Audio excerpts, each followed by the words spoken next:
Hello, Carrie. Welcome to the podcast. Hi, Chris. Thanks for having me. Carrie, I was looking through your work and your art evokes so much emotion. I tried to find a way to explain your style and had trouble until your website says it can be described as imaginary realism. And I think it's the perfect way to say it. And with countless exhibitions, being spotlighted on media and numerous publications, I'm excited to hear your perspective on being a successful modern day artist. And before we start, where can people see your work? My website is my name, carriepearce.com, and that's CarriePearce. I'm also on Instagram as one Carrie Pearce, and I have a Facebook page. So those three main places. I think I have LinkedIn and I have some other stuff, but I'm not on those, like hardly ever. Great. And for listeners, and I say this often, but you need to really look at her work because it really makes a difference when we're asking Carrie some questions. So definitely head over to those pages that she pointed out earlier. Our first question is, can you tell us a little bit of your history and how you fell in love with art? Absolutely. Okay, so I really got interested in art around 4 or 5 years old. And there was these greeting cards my grandmother used to buy, mostly at Christmas, but she'd buy Easter ones as well. And they'd have little kittens drawn on them and, with baskets of yarn. And they were very cute. And they're just pencil renderings. So the woman who drew these, her name was Ann Adams. And she was a paraplegic. So she did have use with some of her neck muscles and facial muscles. So she would draw these greeting cards to make money to pay for her care by putting a pencil in her teeth.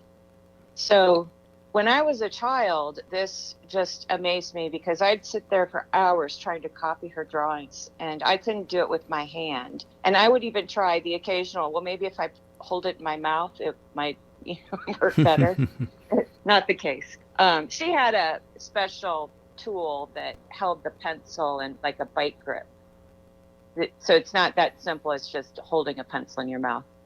But that was my earliest memory. That and having a Walt Disney light up table where you would have the, Mickey Mouse and Donald Duck, all the little characters, and the table would light up and you could trace the images. I remember not having the hand-eye coordination and wanting it so badly and just trying to stay on the line and not being able to do it. So I was frustrated at an early age with art, with the pursuit of wanting to do it. A lot of kids start art. That's just part of curriculums and what parents do to have their kids grow their imagination. But how did yours not stop with most kids? Most kids hit adolescence and they don't feel that passionate about art. But you obviously still carry that love for art as you got older. How did that still stay with you? I believe, and I've read this, I believe that stems from around the age of 10. If children aren't drawing realistically, they will abandon it.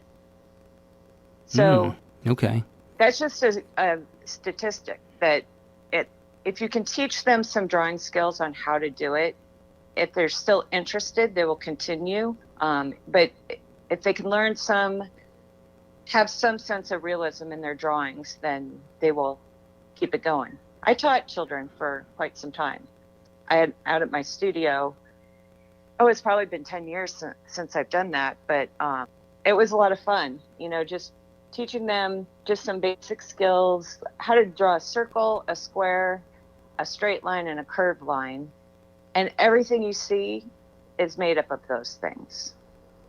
So if you can get them to break down all the little images into little tiny shapes. It sounds like there's a commonality from a lot of people that I've at least talked to in this podcast is that when they get to those ages of like 10 to 14, and it's the progression, and people start to acknowledge them as the artist out of school, and it seems to be the wind behind their sails to continue to progress their art. And I hear that often with a lot of artists that end up having a career in art, is that somewhere in their teenage years, they got really good and and their peers start to recognize their talents, and it helps them perpetuate and want to continue to draw. Do you find that to be right? Absolutely, for sure. That's exactly how it's gone for me. Um, I never stopped. High school, I was painting already. I had a solo art show in high school. If you're, I guess once you get the bug for it, and it could be anything. It could be basketball, if you're the basketball player or the artist or the scientist. Yeah, I think it's that age is kind of when we start to look at ourselves and go, well, this is all I really am interested in. And that can change later, though, obviously. I'm really interested about your work because your art utilizes 16th century techniques, but it's infused with this dreamlike feel visually with children, and it's so imaginative. What does your art represent? Oh, well, each piece is different. I love the 16th century techniques. I love the Flemish painters. I like Baroque. I love dark paintings. And I've had to do a lot of, as you paint years and years and years of painting, you kind of you learn what you like and what you don't like. I've never really loved painting from a live model or adults. They don't have, children lend themselves to my ideas. And the whole thing started with the children is I would collect antique photos. So most of my subjects are derived from old photos that I find in antique stores, flea markets, garage sales, you name it. People are so quick to dismiss these photos and get rid of them. They don't know who the people are, so it doesn't make sense to them to keep it, which is exactly why I love painting strangers, because I don't have any preconceived idea of who they were or what they did, or, did they live past 12? Those were tough times. Many people didn't. Whole families would die in a weekend to diphtheria. So I just always have this fascination and this curiosity as to the people in the photos and what became of them. And I feel like they lend themselves to my ideas, that I almost feel like I'm having a little conversation with them while I'm painting them. Like, oh, what do you want to be when you grow up? Or what became of you? Or is your sister older, or do you have any other children, other brothers and sisters? Did you have children? So my imagination just sort of runs wild. And some of their clothes are fascinating to me. The styles of hair are, some are hilarious. And I have a very odd sense of humor, if you haven't figured that out. Do you find my paintings humorous or just emotional?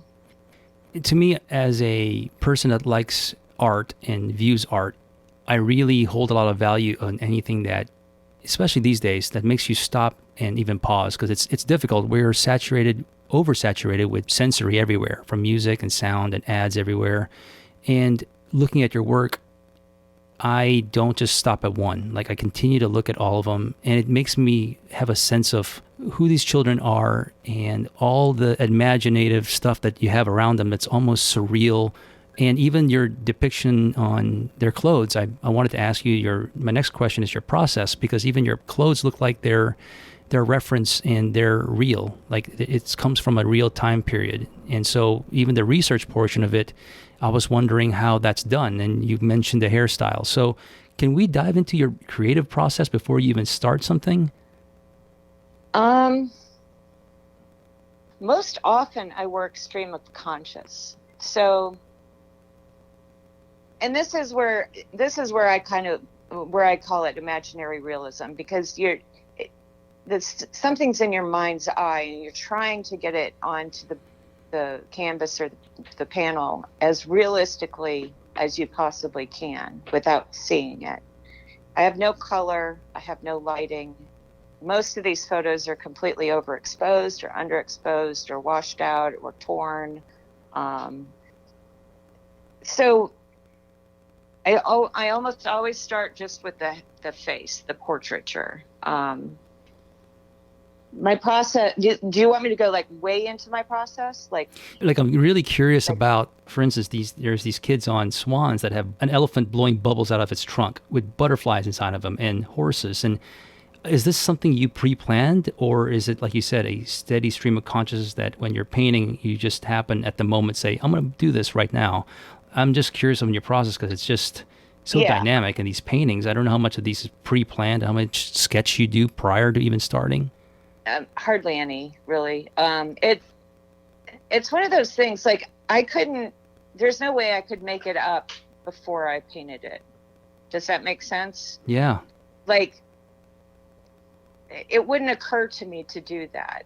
It's one of those things. It's like paintings have a life of their own for sure. Some things resist your ideas and your changes that you're trying to make to something. And, sometimes you're like, okay, I know what my shortcoming is here. And how do I get around it? How do I cure that issue I'm having right here? So it's just, it's a process that can only happen as you do it. It's sort of like this energy just takes it over and it just takes you where it's supposed to go. Exactly. And yeah, sometimes you fight it and sometimes you don't, like with anything. And paintings can go on for months and months. So I've worked on paintings for probably as much as 4 to 5 months, and then completely 100% changed them or destroyed them because it was never going to happen. It's Wow. hard to explain it, but it's like, no, it's never going to happen. It's fighting me, it's resisting. And sometimes I feel like, well, okay, maybe I'm not ready for that painting yet, and it'll come later. What's the most enjoyable part of creating these wonderful pieces that I see here in front of me in your website? Starting the middle, and I hate the end. I hate finishing a painting. It's so weird. I have Because you're saying goodbye? Is it because you're saying goodbye to it? No, it's just like it's like the finishing touches. It's like, okay, the painting's really done. Like it's like, okay, it's done enough. I just need another hour or two, or maybe a half a day to tighten it up, or fix some things. But then you go, well, do you really have to do that? Is it really going to make a difference in the painting? And I'll let them sit for weeks before I finish them, because it's kind of like, I don't know. You're like, okay, it's done. It's done enough, but it's really not. It's that follow through, Mm-hmm. that that little bit of the last few hours that you're just like, oh, I can't possibly work on this anymore. I'll let it rest, and I will let it rest for sometimes a couple weeks. Sometimes no, but sometimes I just get it done and be done with it. But I have two resting right now that I'm just going to wait it out and then look at it and go, do I remember what I was going to do to this? And is it necessary? You have a different perspective in 2 weeks. Sure, sure. And when you're done, what's the final thing you do? Do you do do you put your signature and that's the stamp of, hey, I'm not touching this anymore? Like when do you know what's the final thing you do when you say this thing's completely finished? Varnish it. You're And then varnish. you Okay. can't do anything to it. Once Gotcha. you varnish it, it's not done until you varnish it. Actually, I have three sitting here. So I suppose the other one that I hadn't even considered is not done because I have yet to varnish it. I think you're leaving yourself an opportunity to either make changes or go back in or try to make it as good as you possibly can. And also trying to not overdo it. And I never got into painting as much growing up, but I see this in Instagram a lot. People put the varnish touch. They always share that part, and it always seems to, it just brings the final piece to life. Do you Yeah. enjoy varnishing it in the end? Yeah, I love seeing the colors pop. It's also very nerve-wracking. Varnishing can be, you gotta make sure they're really, really dry. I've been using mediums to speed my paint up, the drying time in my paint. So I don't really have any problem with that. But typically I like more than one coat of varnish because it has a tendency to sink in to the duller colors, suck up the oil. And then the varnish sort of seeps in. So I find that I need a couple coats of varnish, but there's all these opportunities for, a cat hair and my paintings are very smooth. They're not on canvas because I don't like the texture. It can get in the way. I've done a few on canvas, but not many. I like a real smooth finish, no brush strokes. I paint very thin, with many layers. So if you have one little speck of anything, it will show up like a sore thumb and like distract from the painting completely. So varnishing is one of those, like, keep your fingers crossed and hope for the best. And I was mentioning this earlier when I was in high school, our teacher would say upon graduation, she would give us guidance on a lot of the art schools that she felt that our students can go to, like Art Center of School and Design in California and Parsons. And she also mentioned Savannah College of Art and Design. I see that you earned your degree from there. How was that experience like? How did you choose Savannah? I was very immature at 18. I chose Savannah, honestly, because of its location. I was looking at several schools. I was looking at Carnegie Mellon. I think it's in Pittsburgh. Washington University in St. Louis, and Savannah College of Art and Design. I didn't want to go to Chicago, to the Art Institute of Chicago, which would have made more sense because I'm in Illinois. My brother went to RISD, which I couldn't afford. So I kind of had it narrowed down to those three choices. I did a portfolio review. I got accepted to all three. And then I just sort of looked on the map and was like, okay, I want to live by the ocean. Great choice.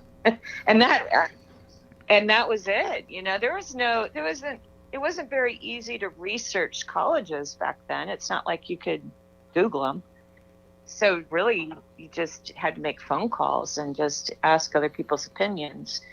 And at that time, Savannah was one of the least expensive art schools, private art schools at the time. I don't think it's the case anymore. Well, it can't be the case anymore. I've joined again for my master's. So I'd love to get into that later for sure. That's definitely exciting news. You mentioned something about entrance portfolios. Did you have a portfolio when you graduated high school that was geared towards the requirements for each of those schools, or how does that look like? Did they give you requirements of, hey, you need a portrait, you need a landscape, you need figure drawings? Like, how did you get in, and what was in your portfolio?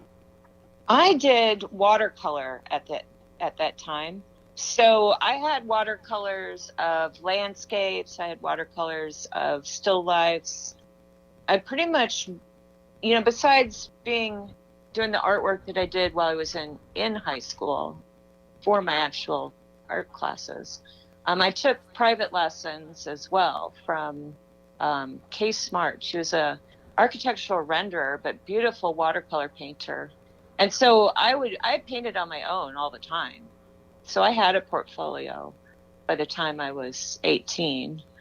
And I don't know what the requirements are anymore, but that it would definitely behoove someone to be working on that and maybe have at least 4 or 5 pieces that I would think that would be a fair amount of pieces to produce while you're at the age of 18. You know what I mean? That's probably quite a few. But I think whatever you're interested in and whether it's just pencil drawings, I believe you could probably get in just with, your pencil drawings, or if you're painting already, or if you're doing sculpture or photography. I think people can spot interest and, at least, that you've put effort into the work. I hate to say the word talent. Do you know what I mean? I hate to use that word. That's a big word. I would call it interest. Sure. And when you were in there, could you tell me about the energy you felt being among people who are very talented artists? Because the one thing I hear sometimes is that when you're in high school, you're like the big fish in a small pond. Then you go to a school where your peers are superstars in talent, just like you. Do you enjoy being around other artists in school? Absolutely. I had one roommate who shared shared illustration with me. We were both illustration majors, and we lived together the whole 4 years of school. So that was nice because, you had somebody to talk with and bounce ideas off and discuss the course or the classes. I think that's super important. I don't know how kids are doing it today with being, restricted of not being able to go to school and have to do it all from home. I do think there's a huge benefit in that, being able to have those much necessary art conversations. Sure. Yeah, even how to do things, or what's wrong with this, or what's wrong with this hand? Why can't I get that? Maybe it's helpful to have somebody else take a look at it and maybe, help you figure it out. That makes a lot of sense. When you graduated from Savannah, what did that look like the next 10, 15 years and being a so-called a professional? What did you do? I mean, how did that look like? Did you immediately start painting and go to try to exhibit your work on art shows? Did you do festivals? Like, what does that look like after an artist graduates from college? Like, how did those years look like for you? I wasn't able to paint full time right out of college by any means. But I did start producing watercolors, and then I started doing little, art fairs in the area. Like along the coast, there's a tons of art fairs, and little St. Simon's by the Sea and Defusky Island, and they have open calls, and apply for them, and so I was really selling pretty little watercolors to tourists. That's the only way I could make a living in Savannah painting, was to be doing that. And lots of florals, painted lots of flowers and Savannah escapes, garden scenes, things that tourists would be interested in. I did that for several years. I had a studio in City Market, which is in Savannah, and there's just probably 30 or 40 maybe artist studios down there. So that was a good place to start. And you can share a studio with other artists. So, and tourists come there. It's a big tourist attraction. So that's a good place to start, to get get things going. I also painted houses. Lots of house painting stuff, like faux finishes, wall murals. I painted ceiling murals. I even did plain house painting. While I was doing my art, I've done that I no longer paint houses, but I did do that for probably 25 years. Wow. And looking at your website here, looks like you're started to pick up and be in showcase on a lot of exhibits and publications. Is that when you found this style that I see on your website, like from the watercolors of Savannah, and looks like you were doing things to sell your paintings, and then was there a switch where it just started to change to this style that we see today? Yeah. Once I started, once I got into the old photos and using those as my subjects, I've done fairly okay in like the pop surrealist world. Mm-hmm. That was never my intent. I never felt like I was really in that world, which is kind of weird and unusual. But I was like, okay, so people are kind of accepting my work in this area, which honestly, it didn't, look at how much social media has changed. Social media has changed art like tenfold in the last, how long has it been around? 10 years at the most, really? Like, Hmm. I don't even think it's been that long. Um, that has really influenced the art world, I think. It's a game changer. It's the reason why I even found you. Exactly. You would have never seen, unless you so happened to be at a show. Say I was in Texas and was doing a show. Unless I was doing that, you would never have found me. Now, there's these festivals and art shows that are a little more prestigious and difficult to get into. Sometimes the waiting list is long and the vetting process is not easy. Do you show your work outside of where you're at? Do you ever go outside of, do you ever go to Texas, I guess? Or do you go anywhere else? Yeah, my husband and I are both artists, so we try to do the same shows. It just logistically, it makes sense. If we're getting a hotel, obviously travel. So there's several shows we really like to do. One is in Denver, Cherry Creek Art Fair. That's a great one. We both do well there. St. Louis, which is nearby. There's a few that for me, James, my husband, does like way more than I do, but I might do 3 or 4 a year. That's going to change dramatically though, now that I'm gone back to school. My husband did one in Texas, in Dallas, and maybe I will look into applying for that show this year. I also show in galleries, and right now, honestly, I'm not showing in galleries. I'm taking a little break. I did way better, honestly, when I was on my own and selling at art fairs and that sort of thing than selling through galleries. And maybe you could answer this question because I've heard different answers for this, but the common theme I hear about galleries, and I'm coming out of nowhere, these are just conversations I have with artists when I meet them, that technology has changed the way artists and their relationship with galleries. I've heard that galleries now want to know how much followers you have prior to even getting you in, as opposed to maybe in the past where I used to think that the gallery's job was to promote you. Now they do that as well, but they're also looking at how much engagement and how much followers you have of your own. Is that true? Yeah. Okay. There's all sorts of things that are true. And probably things that aren't. I mean, it's not every gallery isn't like that.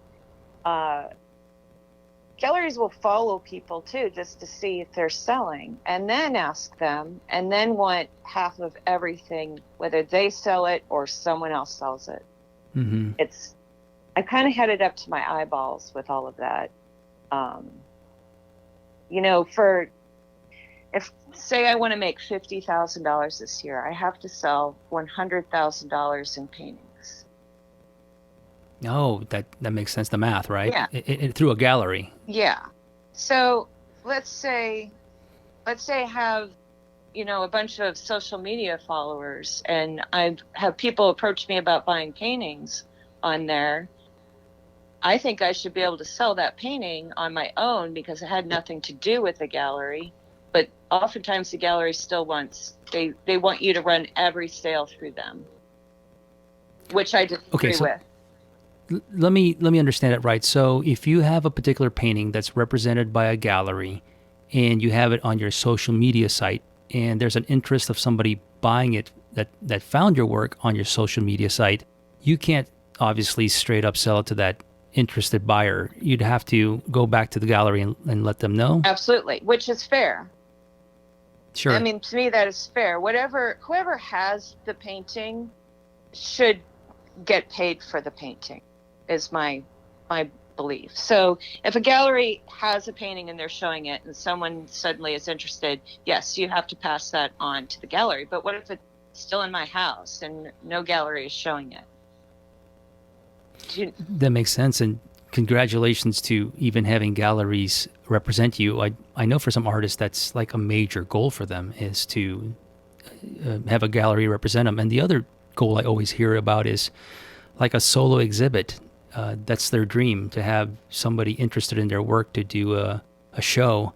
And I think you said you've done that before. And if you haven't, I apologize. But if you did, I'd love for you to dive into that experience and how that feels like. Us, I think artists would love to hear how somebody gets into a show. How are you even chosen to be in a show? And if there's an opening night, how does that all look like? Well, I think it's different for every artist, obviously, and every gallery. It can be, it could be a huge gamut of different things could happen. Like for me, I think I was a little premature in doing a solo show. I think I did it a little too early. I felt extremely rushed to get it done in like 7 months, 7 or 8 months, I think. And the thing you have to take in mind and consideration is you're not going to have any sales. You can't sell these until the exhibit opens. So you better have sold a bunch prior. Do you know what I mean? Like stock up. Once you start selling enough, where you're making a fair amount of income, then that's time to do a solo show. Because you're not going to have any income for that whole time period that you're working on it. That's interesting. And depending on the wall space, do they tell you how many pieces you need to make? Do they dictate that to you? They obviously suggest, here's, if you got a huge gallery, they don't want it to look empty. They want it to look full. Some galleries, could get 2 walls, or, they might have multiple, galleries inside the gallery. There's so many different circumstances that could happen. And like my opening was really disappointing. I had a bunch of friends come. I got everybody I knew in LA to come, but it still wasn't enough. Do you know what I mean? It was like, okay, so all my friends are here. And it wasn't really in a good location. I say location, and I had never actually stepped foot in that gallery at that time, prior to that.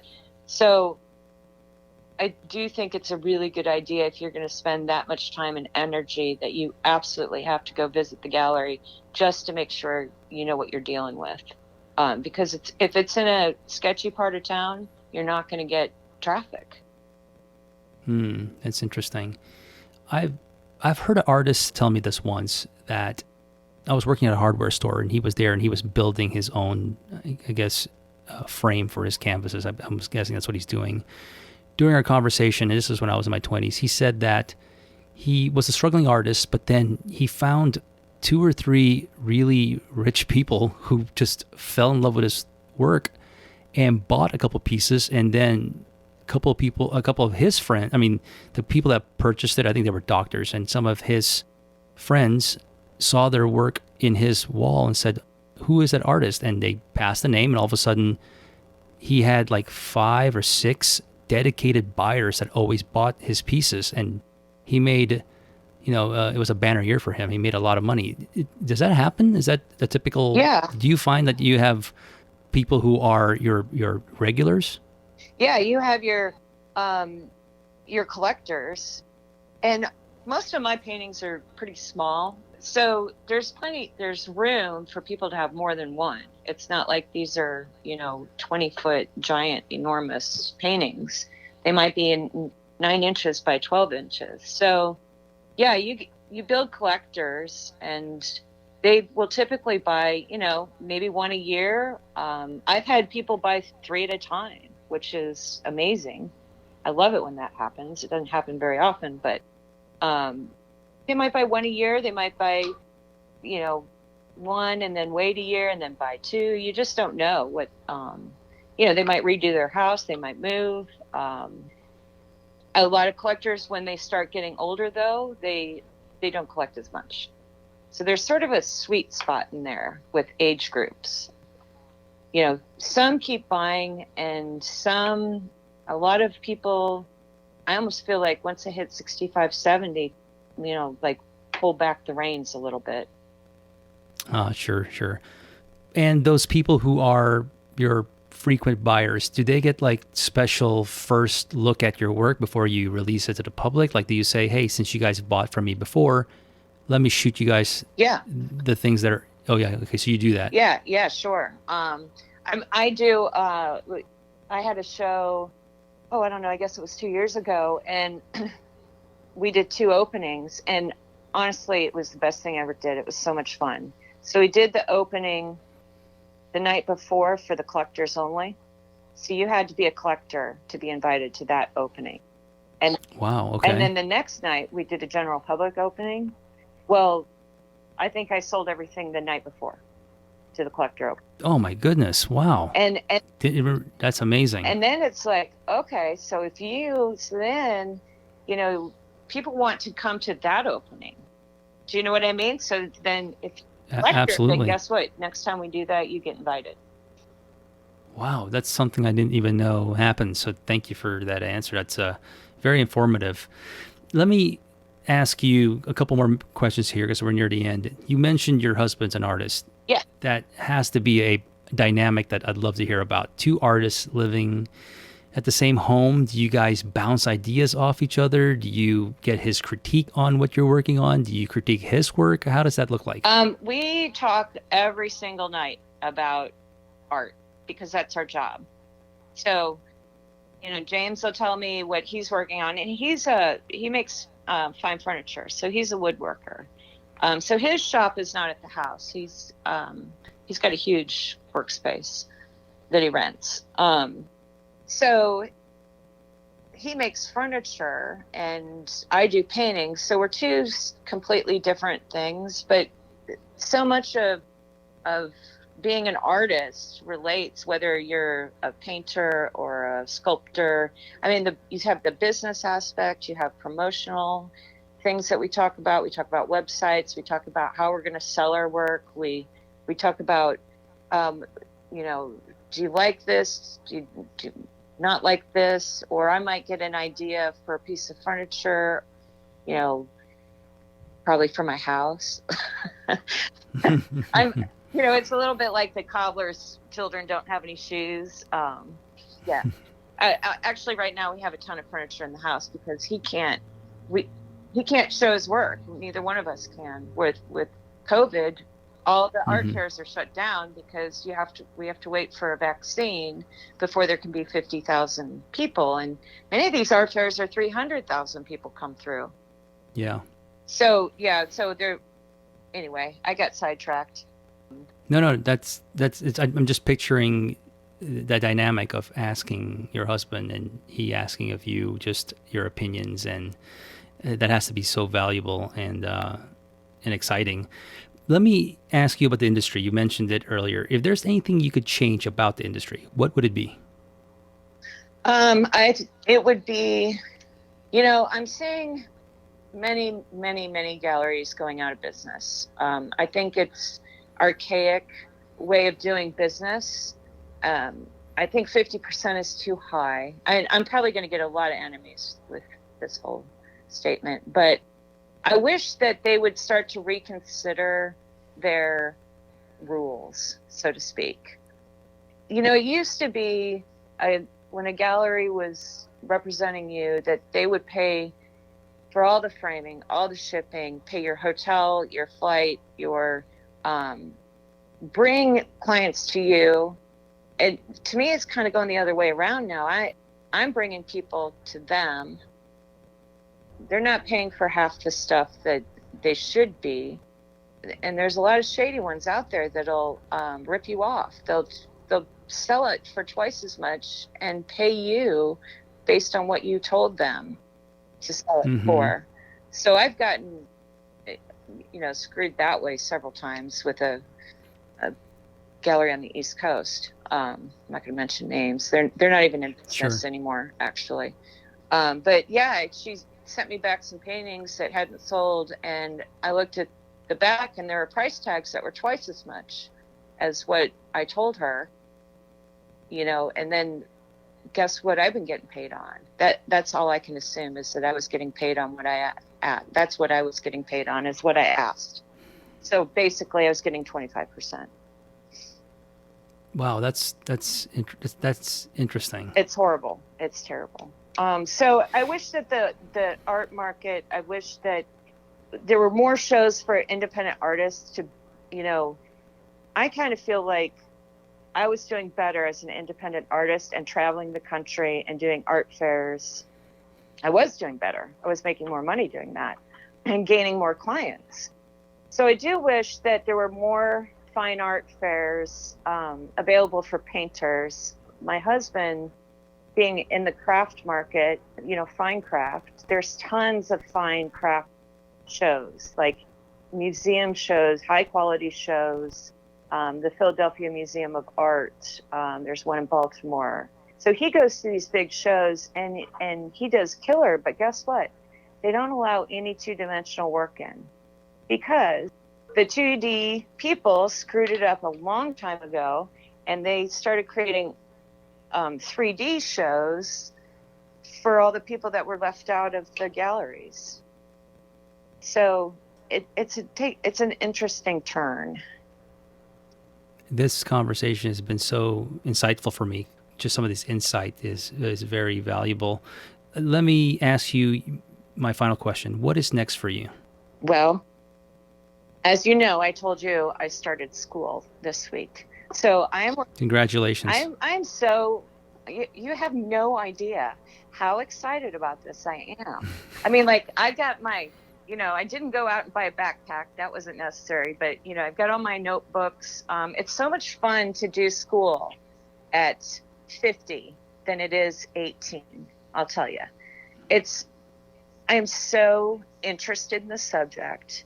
I'm engrossed and I'm just really eager to learn. I'm primarily a self-taught painter.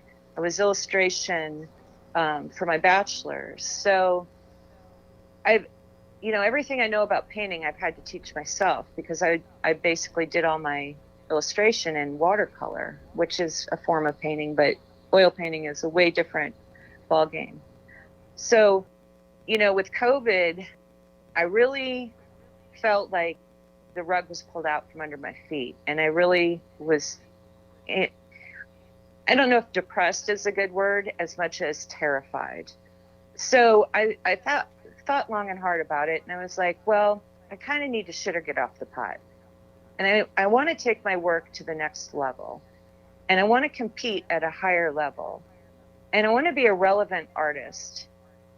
And I'd like to maybe make it into a history book somewhere. And how do you do that? You start kind of looking at your goals because we get so caught up with life that, we're running around all across the country all the time and doing this and that and working for the next show, painting for the next show. So without having shows, it kind of, you have this time for pause and to really think about your life and suddenly you have none. There is no life now. So I really thought about it and I was like, well, if I want to do all those things, how am I going to do that? And so I decided I would go back to school and get my master's. Also, it's a different world, art world is than it was 30 years ago. The vocabulary alone, I don't have 1 ounce of the vocabulary that the grad students have in this day and age. I don't understand half the things people are saying. Critical thinking and theories and vocabulary, all of that is obviously important now in the art world. It's not so important just of things that catch on or that people like. So you have to write, really good statements and you pretty much have to write your own articles. I found that out the hard way. I get interviewed a lot, and they pretty much will send you a question, like a really loose questionnaire, and you have to pretty much write your own article, which I find a crock. So anyway, I'm learning all those new exciting things. I don't even pretend to know half of what there is to know or a quarter of what there is to know about painting. So even just looking at my prospectus and syllabuses for these classes, I'm just like, oh, this is amazing. I didn't even know that was a thing, I'm so excited. I'm just papers are scattered. I've been reading everything. It's I'm just so eager, I guess, to learn. Well, congratulations. Good luck on your new endeavor at school, and I could feel the energy and the excitement in your voice, and it's going to be a great journey to go down to. And I really want to thank you. You've given us insight on being a modern day artist that has found some success in some of your backgrounds and your stories. I really appreciate it. And once again, where can people find your work? CarriePearce.com or one Carrie Pearce on Instagram. Those are where I'm more active. You can find me on Facebook too. Don't send me a friend request though. Follow my page because I won't accept it. I think Facebook, people are getting hacked all the time, so I get a little scared. Sure. If I don't know you, then or know somebody that you know, then I probably will say I'll ignore you. So Instagram definitely, and my website. Great, and everybody definitely try to follow her on those places. And thank you again. Continued success. Until next time, take care and bye. Thanks, Chris. Cheers. Absolutely. Have a good one. Bye-bye.